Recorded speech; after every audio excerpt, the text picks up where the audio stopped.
Before we start our episode today, we have an exciting announcement. Our first book is available in ebook form for purchase on Amazon and Barnes & Noble and will be in print on January 10th, 2023. It is called Do Clouds Get Divorced Too? 100% of the proceeds go to support the nonprofit. It was co-written by the kids of Little Pieces Club. I asked them if you could tell your parents anything about the divorce, what would it be, and how would you tell them? Over the course of several weeks, the story of Kevin the Cloud took shape. We watched as his family dealt with common issues after divorce, from angry siblings to guilt at causing the divorce to questioning God, and finally finding hope for the future. It's beautifully illustrated by an artist named Sam Wall and has Sleeping Bear Dunes as the backdrop. It is meant to be experienced together with parents reading to the kids.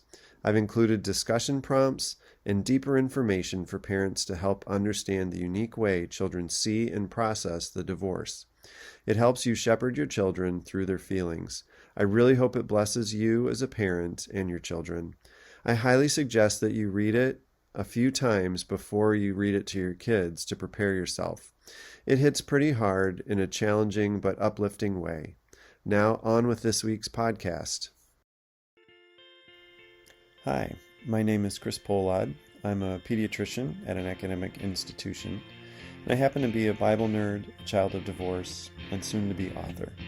I created Little Pieces Club Ministries around the idea that when our hearts break, God can still make works of art from the broken pieces. I run small groups for children and teens and consult with and support parents.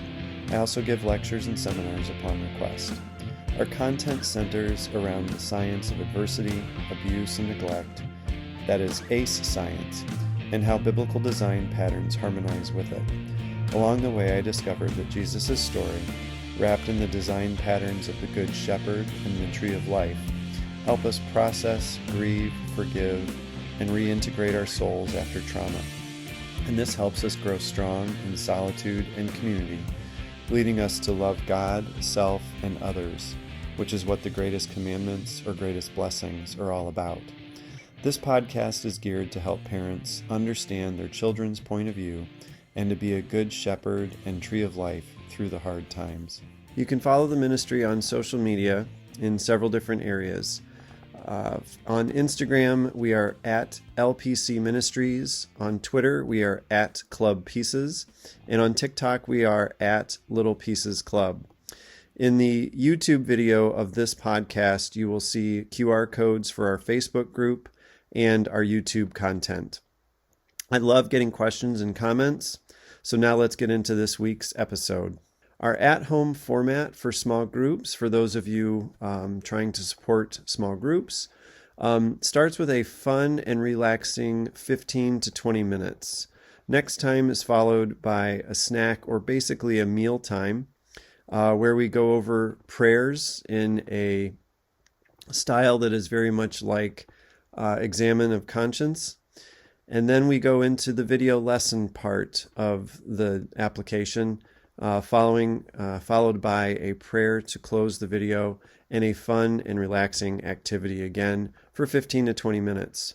So right now we're just looking at a slide as I'm going through the presentation that reminds us to do something fun for 15 to 20 minutes. Hopefully it does not involve a screen, although if you are having good clean fun with someone else, the screen time is okay. And then just remember to set a timer so you come back. A little bit of wisdom about why we set up small groups this way is we are actually trying to demonstrate the concept of Sabbath keeping. And we'll get more and more into that as we go, but it is a time to regularly set aside work, and that can mean a variety of different things, to simply rest and delight in the gifts that God has given us. So now we're welcoming people back from their fun time, and you will need journals, prayer template, and then go ahead and continue with the next activity. So now we're going into snack and prayer time or journaling, depending upon the age group. The older kids, I tend to encourage them to keep a journal while we have activity sheets for the kids. So what you're looking at on the screen is our prayer template where we look over the week and we just ask kids to connect with the time that they have felt joyful and happy. They have had a good amount of fun, and then invited them to bring forward their negative emotions like disgust, anger, sadness, and fear. And when we go through those, we also want to ask, did God feel close or did he feel far at those particular times? And this is reflective of a very ancient process called examen of conscience. And what it does is it just helps reintegrate our souls. When we get a little far from God, we can realize that that's okay, and we just simply invite him to come back. So if those of you are leading a small group session and you are doing this, that's the basic idea.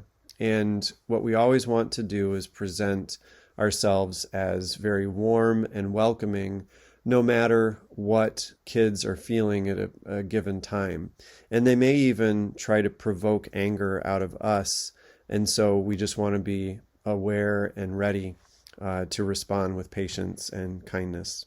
We are now moving on to Ask Me and Ask Each Other, which is our time in small group where the kids can ask any question of the small group leader about growing up in a divorced family. And this is the time that's very valuable in your ability to write down things specifically to pray for each kid, and also send me questions that I can then put out in future content that helps everyone know how to answer questions like that. I'm adding a new piece to our routine for the podcast this week, and I'm calling it Pause for the Divorce Big Picture.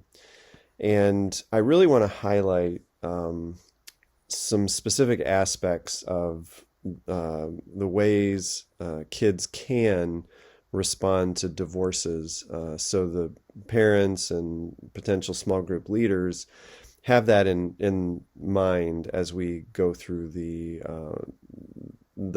material for this week. So just as a reminder that the Little Pieces Club small groups will focus on what has been called emotional intelligence, and the new term is emotional granularity. And to remind everybody that we are really bringing together adversity science with biblical context and design patterns. And so what we're trying to do is to build skills to help resilience. So if we understand what's going on as adults, it helps us sort of steer conversations. And so what I don't like to do in the small groups is to spend time kind of telling kids, oh, gee, divorce does this or divorce does that. I've helped with other programs that do this, and I just got a really kind of a negative feeling of that. So what I'm trying to do for the kids is to build resilience skills that help them both in solitude and in community. That means building relationships. And so I never want to tell kids they're supposed to feel a certain way. Instead, we always are framing things that they might feel and why. And then if they do feel it, it's normal.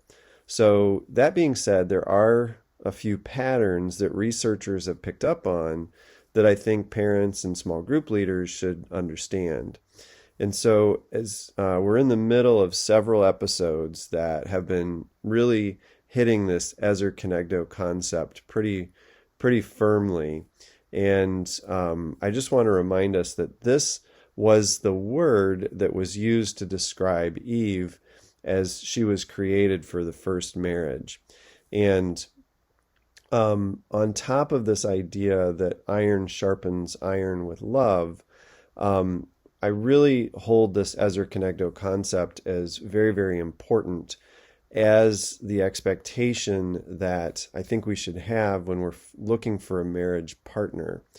And so each week we've been looking at it as if we're kind of looking at a diamond that's been nicely cut, that if you turn it a little bit, it'll shine light a little bit more, a little differently.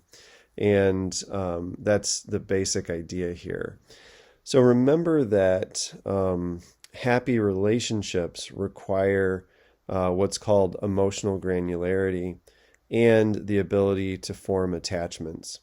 And so what that impacts us is that when we are choosing a marriage partner later on, we want to know what an Ezer Kenegdo is going to look and feel like. And divorce in general can disrupt this process.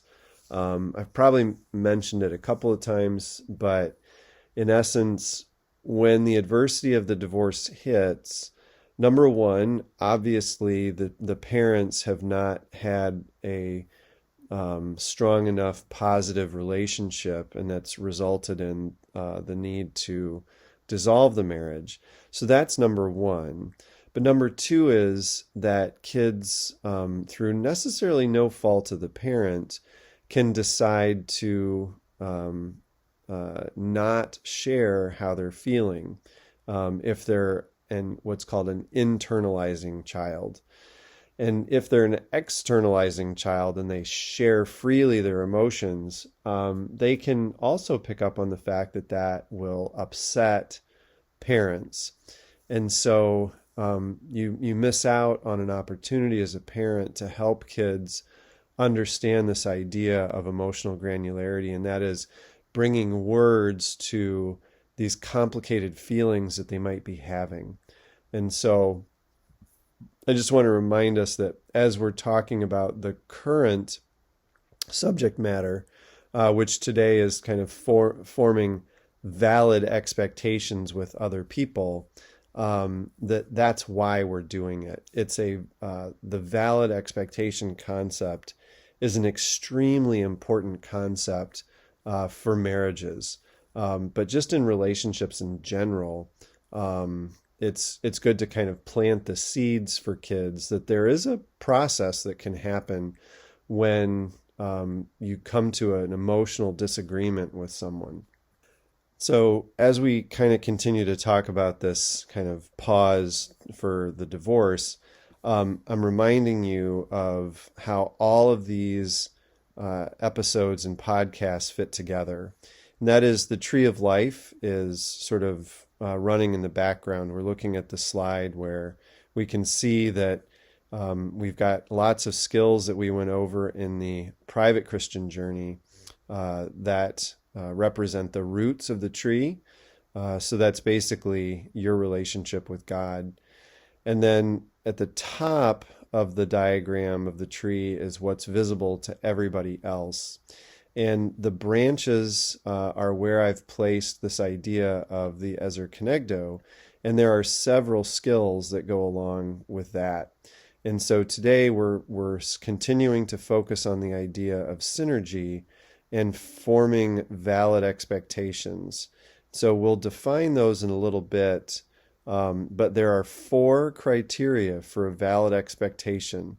And by that I mean that if someone disappoints us, if someone does something in relationship that makes us feel in a negative way, then most likely they have violated an expectation of ours. And so in a strong relationship, people need to decide if those expectations are personal, if they are basically in solitude type expectations, or if the couple has formed those expectations together as a couple. And so we'll hit that a little bit more. But that's the main thrust of today's episode. And this next slide that we're looking at is fairly complicated, but we're going to start to see it more and more with Little Pieces Club Ministry material. And what it is a representation of the greatest blessings with concepts that are key to the Hebrew culture that coexist with the greatest blessings. So we see God as a big heart in the center, and of course he has a crown. But we also see ourself and other people as same-sized hearts with crowns as well. And then a green heart for the created world. And then in the center of this is our identity in these greatest blessings. And so it's just a representation that we're supposed to love God and others as ourselves. And so, but that comes with boundaries, because you could kind of say, you can go up to somebody and hit them and say, oh, I felt like, loving you in the moment by hitting you. And there's clearly some ways that we can put boundaries over this. And that is, we think about love being patient and kind. And then there are concepts of wisdom, and then justice, right relationships, submission, and this means the mutual win-win submission, concepts of forgiveness, and then grief. And then we grieve expectations that were in solitude that we did not properly make valid within a relationship. And then there's this hopeful waiting idea. And all of these have conceptual words in Hebrew. And I just want to make everyone aware that these are always running in the background of the theology that we're talking about in Little Pieces Club. So with that, we're kind of done with this piece, but I'll kind of talk about it a little bit as we proceed with the episode. So now we're back to the Ask Me and Ask Each Other portion of the small group session. And the question for the kids is, what do you like better? Or who do you like better? People who make music by themselves or in a band? And this is just to get a sense that we can do things on our own in solitude, or we can do them in community. And it's just really to open the discussion to that particular topic, because that's what we're reviewing today. So reviewing the title slide, this is episode 36, part 10 in our public Christian journey. And I called this Making Good and Wise Rules Together. And good is a term for the valid expectations, which we'll see. And then using wisdom to form our rules in relationship is the other topic that's running in the background. So we see two happy emoticons that are indicating that they worked something out and that both of them are glad that they did. So that's what we're looking for today. So for our elephant assessment test, and remember that we're running this idea of sheeps become shepherds and good shepherds in trees of life. We just kind of ask the question, I love negotiating with other people. So that means if there is a dispute that we know what to do and we're comfortable with the process. And so some people might say, no way, sometimes, and then finally, always. I love negotiating with other people and finding win-win agreements and so on and so forth. So again, this is just to help kids benchmark where they're at. So without spending too much time, we've hit it quite frequently the last several episodes, but the whole point of the greatest blessings is to find win-win-win solutions. So wins for ourselves, wins for other people, and wins for God. And we had a conversation where we saw synergy, where two people had a disagreement. One person, even at the beginning, didn't say much about it, but then they finally said, hey, I'm not going to be very happy with this, and gave the other person the opportunity to make a different suggestion. And they both worked well together to find a synergy, or an alternative that was better than what they had come up with on their own. And that's the definition that we use of synergy. And it's, numerically, it's 2 plus 2 equals 5 or 6. And so if we kind of think about this a little bit better, or a little bit more deeply, we have two people who have come to compromise. That is, they each wanted something, and they both give up something that they wanted in order to find this compromise. And I say it's a peaceful, kind of a lose-lose situation. And synergy is finding something that is much better than either one could have had come up with on their own. And so by working together, you have the relational currency of doing that, and then the satisfaction that what you did was way better. So the wisdom here is that synergy is a high form of win-win-win thinking. So now that we've reminded ourselves of what synergy is, we're going to connect that to the concept of a special form of synergy, and that is that Ezer Kenegdo concept. And just remember that one reasonable way to translate Ezer Kenegdo is a challenging helper, but remembering that this is part of a love-based relationship, and how Eve was described in the garden. And I don't want people to get held up too much on male-female aspect of things, because the story that we're going to talk about shows that the Ezer Kenegdo idea can happen male to female and female to male. So this week, our scriptural foundation is going to be the Book of Esther. And so there's a couple things that we want to kind of we want to follow when we're looking at the Book of Esther. And that is that the Gentiles, well, the term Gentile will be used in the New Testament, but the non-Jewish individuals that they're basically in exile with are going to be acting somewhat foolishly. And the wisdom is coming from the Hebrew people. And some things to keep in mind is that Esther took place in an exile situation where the Jews were out of their homeland and living with another people. So one of the more fascinating aspects of the Book of Esther is that God is never mentioned, but you clearly see his signature in the background. And so also, again, we see that the Hebrew people are representing this community love-based wisdom for a non-Jewish people group. And that's exactly what the Jews were supposed to be doing in the ancient world, is being God's priests for a multi-ethnic table of nations.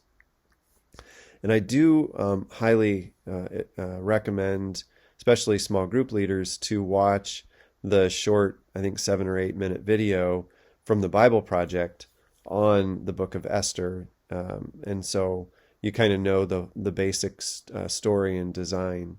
And we're going to go over the basic picture here in just a second. So what we're looking at is the picture from the Bible Project about the Book of Esther. And one thing I want to point out is that there is this very obvious V shape to the story itself.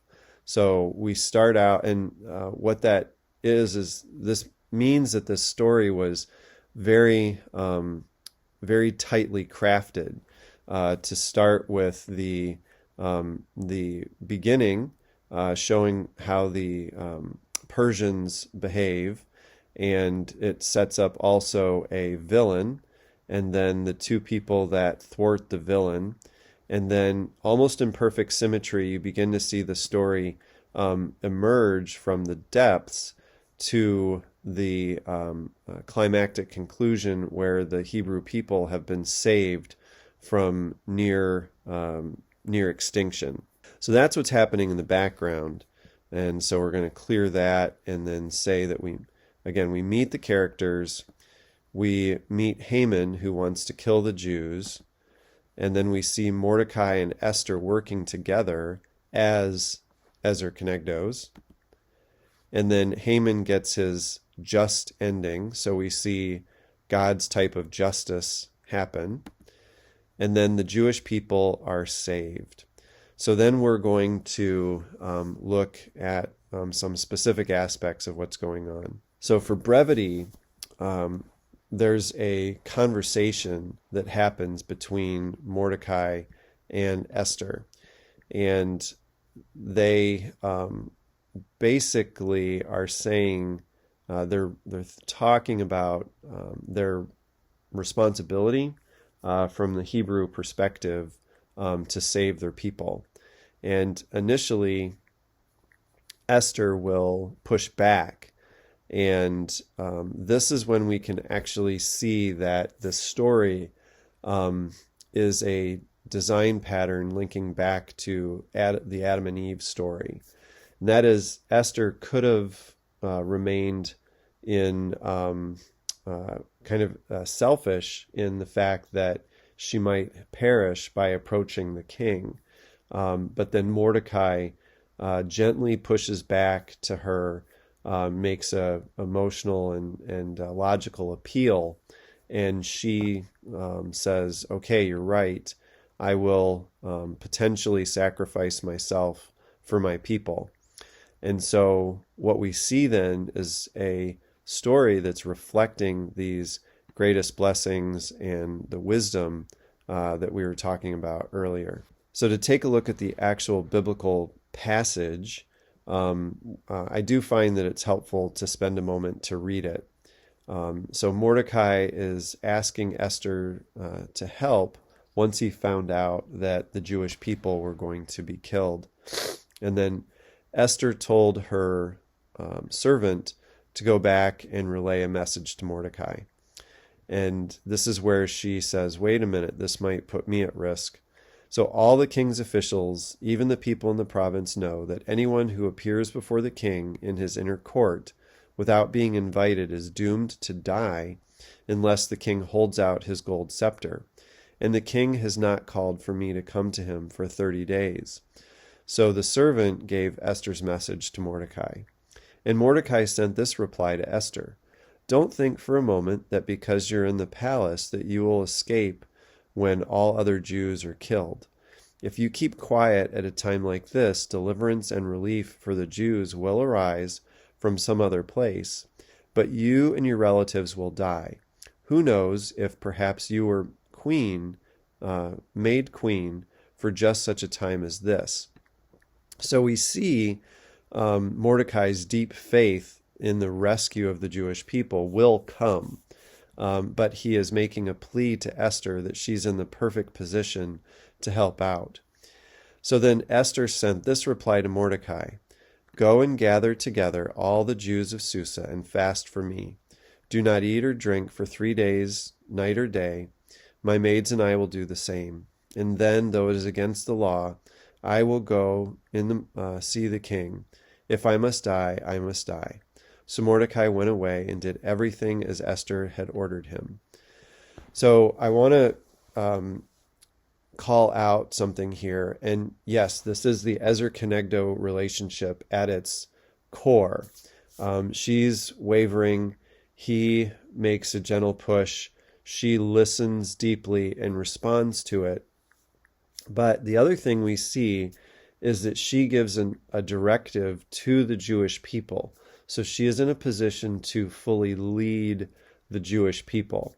And I've reviewed enough information that from even other scholars that say that that reflect this idea that men and women can lead big groups of people, and that includes Christians. It's just that in the Old Testament, you don't see it as frequently.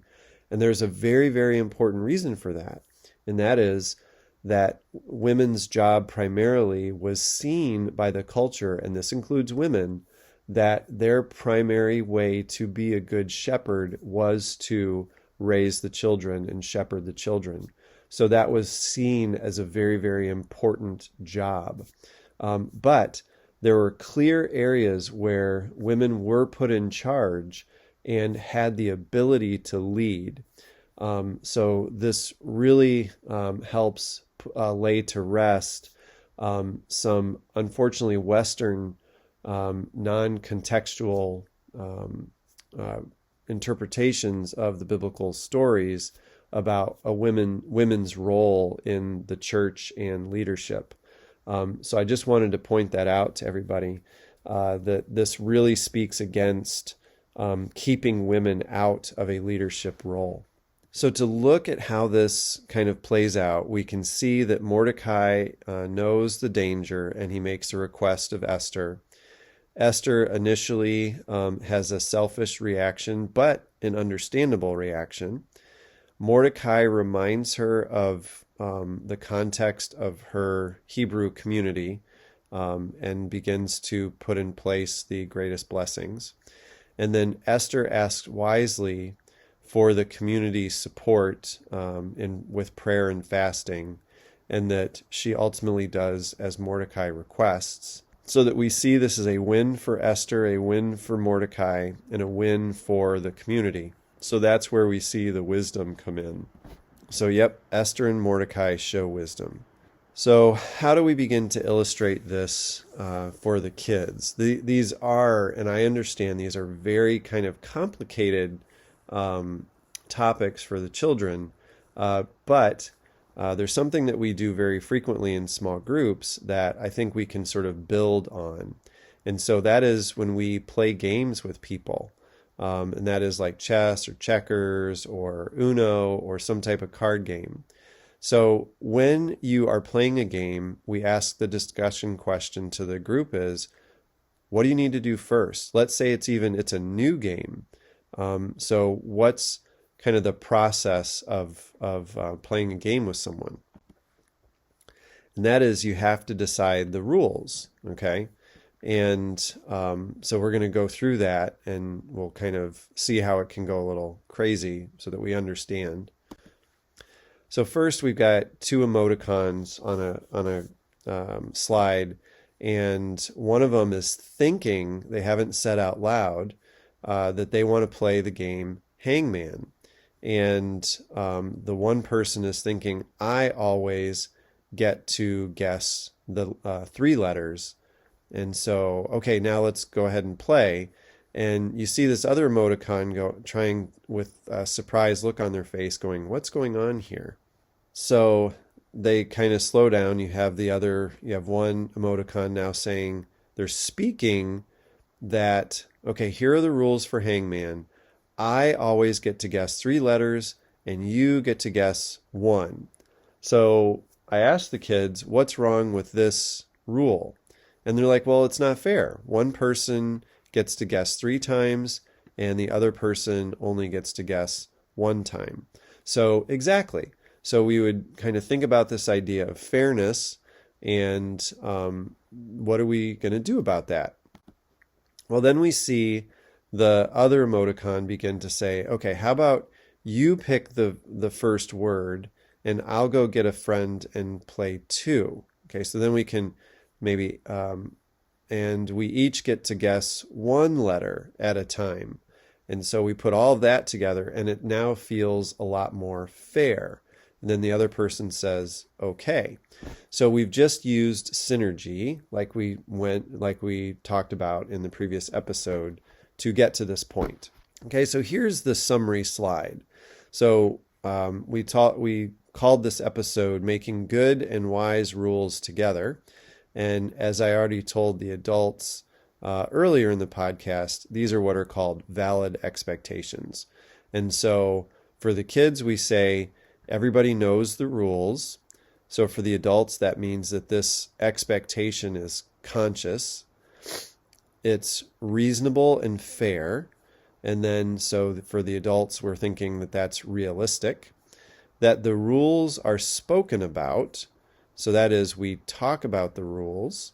And then finally, and this is very important, especially in community, the rules are agreed to. So there's agreement about what the rules are. Okay? So we're going to go through our the time in this small group session where we reinforce this.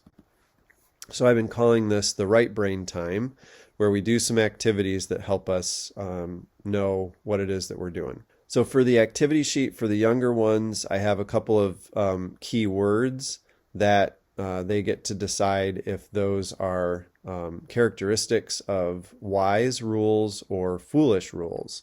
So the top one is they're not realistic, so that goes in the foolish column. Everybody knows the rules, that's wise. They're super boring, that's going to be foolish. Reasonable and fair, that's wise. If somebody gets angry, they're acting foolishly. So then we talk about the rules, that goes into the wise column.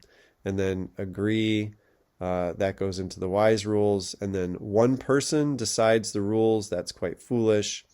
And then I have them just trace over the words Ezer Kenegdo. There's a reason it's such a foreign word to them. I just want them to have some reinforcement about the Ezer Kenegdo concept. So in the community activity section, everybody gets to pick a game that they want to play. And we're going to talk about the concept of making up house rules. So for card games like Uno, one that some past participants have talked about is the idea of stacking draw twos. Whereas in the standard game rules, you just lay down a draw two. But some people created this rule of stacking. So you have to just ask about what it is or say we'd like to add this in there. But other really fun games that you can play are Floor is Lava, Horse, if you've got some type of basketball hoop, or just a completely new game. And so what the really exercises here is that every so often, every couple of minutes, appoint one person to make rules for the game and then pause. And when they do that, they can make them in a wise fashion, with everybody in mind, or in a foolish fashion where it's clearly going to help just them. And that's important, and have fun with this, but we're going to pause at those times and then say, this is, how do you feel when you're subjected to these types of rules? And so that's the important part of this activity, is making sure people get the fact that when invalid expectations are present, or these rules, that it really impacts the people involved. So now we're hitting our Lectio Divina time, and we're going to use Isaiah chapter 1, verse 17 for our devotion here. So remember, the first time we read something, we're just trying to pay attention to a general thing, phrase, word that will kind of stick out to us. So learn to do good, seek justice, help the oppressed, defend the cause of orphans, fight for the rights of widows. So our theme here is justice, and we're going to focus on help the oppressed. So we're going to reflect on maybe some deep meaning in our own lives where helping the oppressed is important. So we're going to read it the second time through and kind of keep that in mind. Learn to do good, seek justice, help the oppressed, defend the cause of orphans, fight for the rights of widows. So then we're going to respond. How is it that we are to help the oppressed? And I'll pause and just kind of point out that Little Pieces Club Ministries, focusing on divorced kids, does see them a little as oppressed. And unfortunately, and this may hit hard to the parents that are listening, divorce does put a blanket of oppression on kids. And so sometimes it's warranted for sure. So I don't want to give that impression, but just being aware and listening for how it does and can impact children is helping them. So you're already doing it if you're kind of going through this material. So learn to do good, seek justice, help the oppressed, defend the cause of orphans, fight for the rights of widows. And then finally, we can rest knowing that we've gone through this process like we're fully fed, and we're just resting on the chest of God as we hear this message today. So learn to do good, seek justice, help the oppressed, defend the cause of orphans, and fight for the rights of widows. And as we always do, we'll close this session in prayer. Thank you as always for spending time learning about how the Bible, its design patterns and deep wisdom can help establish good, strong relationships and helping kids through this process. So I really appreciate the time that you've spending with us. So dear Heavenly Father, you are holy and amazing.